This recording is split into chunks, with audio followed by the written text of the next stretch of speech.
येथील शेळीपालन लाभार्थी, सातारा येथील जाधव महाराष्ट्रीयन गोट फार्मला भेट, शिरवळ येथील क्रांतिसिंह नाना पाटील पशुवैद्यकीय महाविद्यालयाच्या शेळीपालन सर्व लाभार्थी, सातारा कोरोली जाधव महाराष्ट्रीयन गोट फार्म खिंडवाडी येथे प्रकल्प संचालक डॉक्टर प्रशांत पवार, शेळीपालक श्री राम जाधव यांच्या मार्गदर्शनाखाली 10 मार्च रोजी सकाळी 12 वाजता दाखल झाले.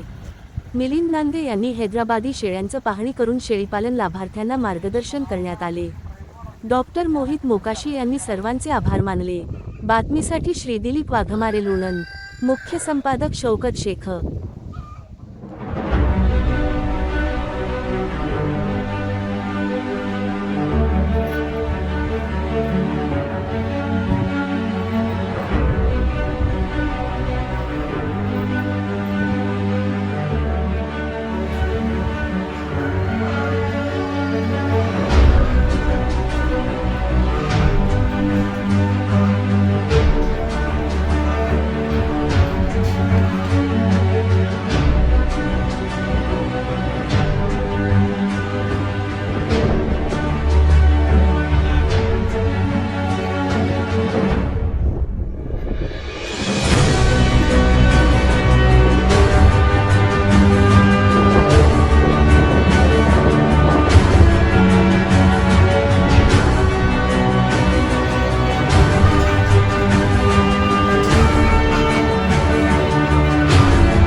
अंदाज बांधला शेळ्यांचा की ही एवढ्या महिन्याची आहे, तुम्हाला त्यापेक्षा कमीच दिसेल, म्हणजे वय तिचं कमीच दिसेल आणि वाढ चांगली आहे. तर हा जो आहे की आता आपण त्यांच्याशी आपण जोडलेला आहोत मागच्या 4-5 वर्षापासून, आणि ते सदैव आपल्याला मार्गदर्शन करत राहतात. आणि याचा या फार्मच्या व्हिजिटचा अनुभव तुम्हाला नक्कीच चांगला मिळेल आणि याच्यातून तुम्हाला नक्कीच प्रेरणा मिळेल. कारण की मागचा जो फार्म होता, मागचा जो आपलं ट्रेनिंग झालं आहे, त्या ट्रेनिंगमध्ये पण त्यांनी सगळ्यांनी सांगितलं की आम्ही जेव्हा राम जाधव यांच्या या फार्मला व्हिजिट दिली तर त्याचा आम्हाला नक्कीच फायदा झालेला आहे आणि तुम्हाला याचा फायदा होईल नक्कीच.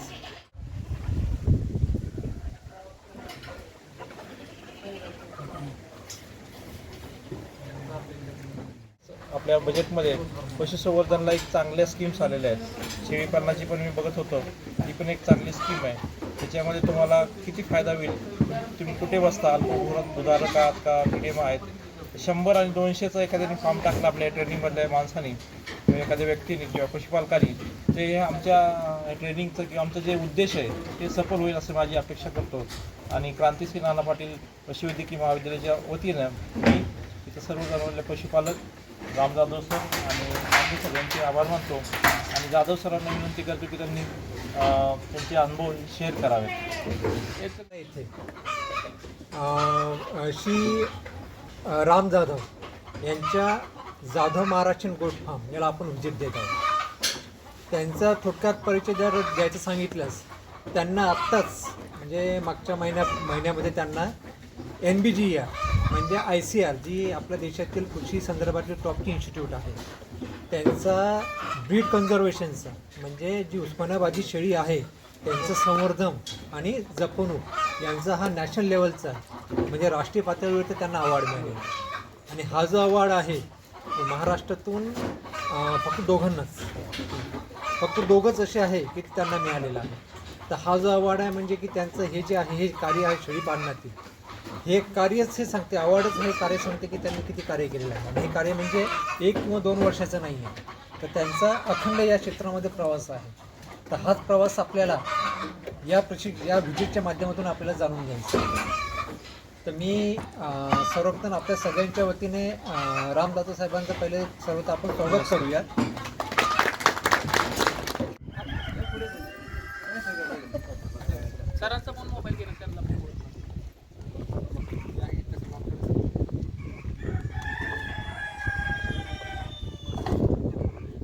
मी रामचंद्र केशव जाधव महाराष्ट्रीयन गोट फार्म खिंडवाडी कोडोली या ठिकाणी आपण आलेलो आहात. या गोटचा मी ओनर आहे, गोट फार्मचा ओनर आहे.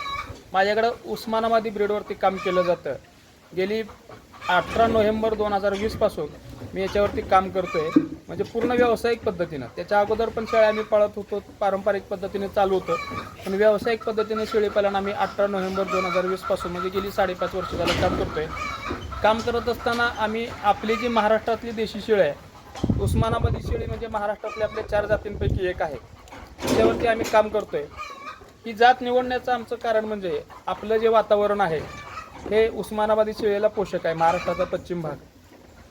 त्यामुळं ही शेळी इथं अतिशय चांगल्या पद्धतीनं आमच्याकडं आल्यानंतर गोट्यामध्ये सेट झाली, उत्पादन चांगलं देते, गाभण जाण्याचं प्रमाण चांगलं आहे, पिल्लांचं वजन चांगलं मिळतं आहे. एकूणच सगळा मला तिचा रिपोर्ट चांगला आहे, त्यामुळे उस्मानाबादी शेळी आम्ही निवडली. त्यानुसार आम्ही काम करतो आहे. मी शेळीपालन चालू करत असताना शिरवळच्या ठिकाणी आपल्या विद्यालयामध्ये ट्रेनिंग केलेलं होतं, तिथं माहिती घेतली होती.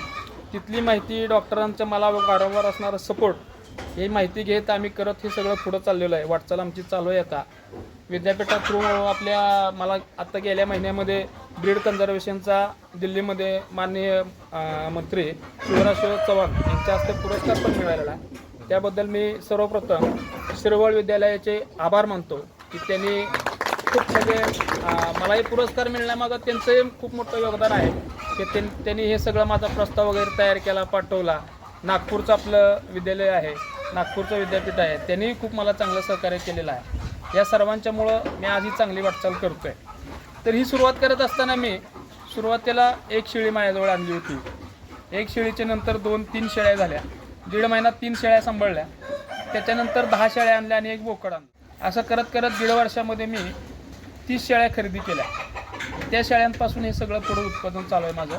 आज मी त्याला माझ्याकडे 225 संख्या आहे, 90चा मदर स्टॉक आहे, 2 ब्रीडर आहेत आणि मग बाकी सगळी त्यांची पिल्लं आहेत.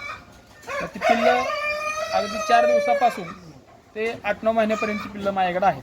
अशा पद्धतीने 225चा स्टॉक माझ्याकडे आत्ता आहे. हे करत असताना मी आमच्या मनामध्ये एक हेतू ठेवून चाललो आहे, उस्मानाबादी जातीमध्ये आपल्याला काम करायचं आहे आणि ही जात लोकांनी पण सांभाळावी, यासाठी लोकांनाही मार्गदर्शन करायचे.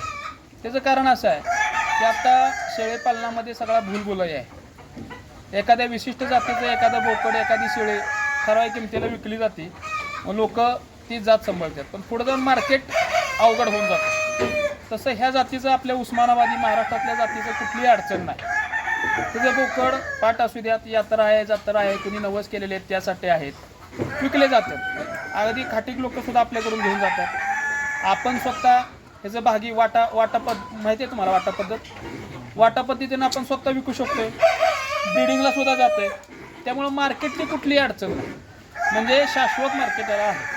थोडे 2 पैसे तुम्हाला इतर जातीपेक्षा कमी मिळतील, पण माणूस तोट्यामध्ये जात नाही.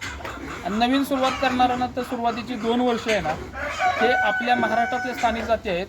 उस्मानाबादी आहे, संगमनेर आहे, बेरारी आहे, कोकण कन्नड आहे. ज्याने त्यांना आपापल्या भौगोलिक परिस्थितीनुसार या 4 जातींमध्ये काम करावं असं माझं ठाम मत आहे. म्हणजे तो माणूस फेल जाणार नाही. सुरुवातीला जे त्याला झटके बसतात, जनावरांचे आजारपण आहेत, वातावरणाचा त्यांच्यावरती होणारा परिणाम, हा त्या मानाने आपल्या 4 जातींमध्ये कमी बसतो. शेळीपालन चालू होतं, तुम्हाला शेळी कशी सांभाळायची हे कळतं. शेळीला वातावरण अगोदर इथलं सूट असल्यामुळं ती आपल्या वातावरणामध्ये रुजते. तुमचं मार्केट तयार. पशुपालक पुणे जिल्ह्यातील ग्रामस्थ, आज आपण इथं जाधव गोट फार्मवर सातारा इथे आलेलो आहे.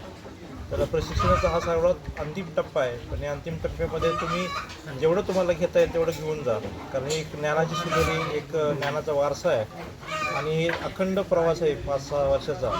ते तुम्हाला शेअर करतील राम जाधव साहेब. त्यांना राष्ट्रीय पातळीवर पुरस्कार मिळाला आहे. फक्त उस्मानाबादी गोट म्हणजे जे आपली देशी ब्रीड आहे त्यांनी कॉन्झर्वेशन केलं आहे आणि इथून ते कंटिन्युअस सेल पण करत असतात.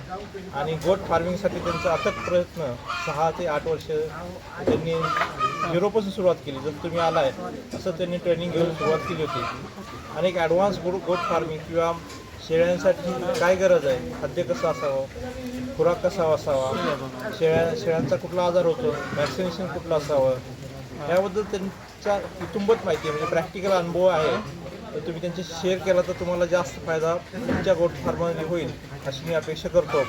आणि जेवढे तुम्हाला क्वेश्चन मनामध्ये असतील, जेवढे तुम्हाला प्रश्न असतील, तुम्ही बिनधास्त त्यांना विचारा, तुमच्या भाषेमध्ये विचारा, तुमच्या लँग्वेजमध्ये विचारा, आणि त्यांचा फोन नंबर घ्या. आणि कधी लागलं तुम्हाला आमच्यापेक्षा जास्त तुम्हाला यांची मदत होईल. म्हणजे खाद्य कसं बनवायचं, कुठलं खाद्य टाकावं, जास्त खाद्य टाकल्यानंतर काय आजार होतील, किंवा इंडायजेशन कसं होईल, किंवा पोटफुगी कधी होईल, हे सर्व तुम्हाला सांगतील. आणि ब्रीडिंग कसं करावं, म्हणजे गोट फार्मिंगमध्ये हा ब्रीडिंगचा खूप सर्वात महत्त्वाचा आहे. कुठल्या जातीच्या शेळ्या, कशी त्याची कॅरेक्टर्स ओळखावेत, की त्याच्यामुळं आपलं जे पुढचं जनरेशन आहे, 2-3 जनरेशन पिल्लं सुदृढ होतील आणि आपला फार्म हा विकसित होईल.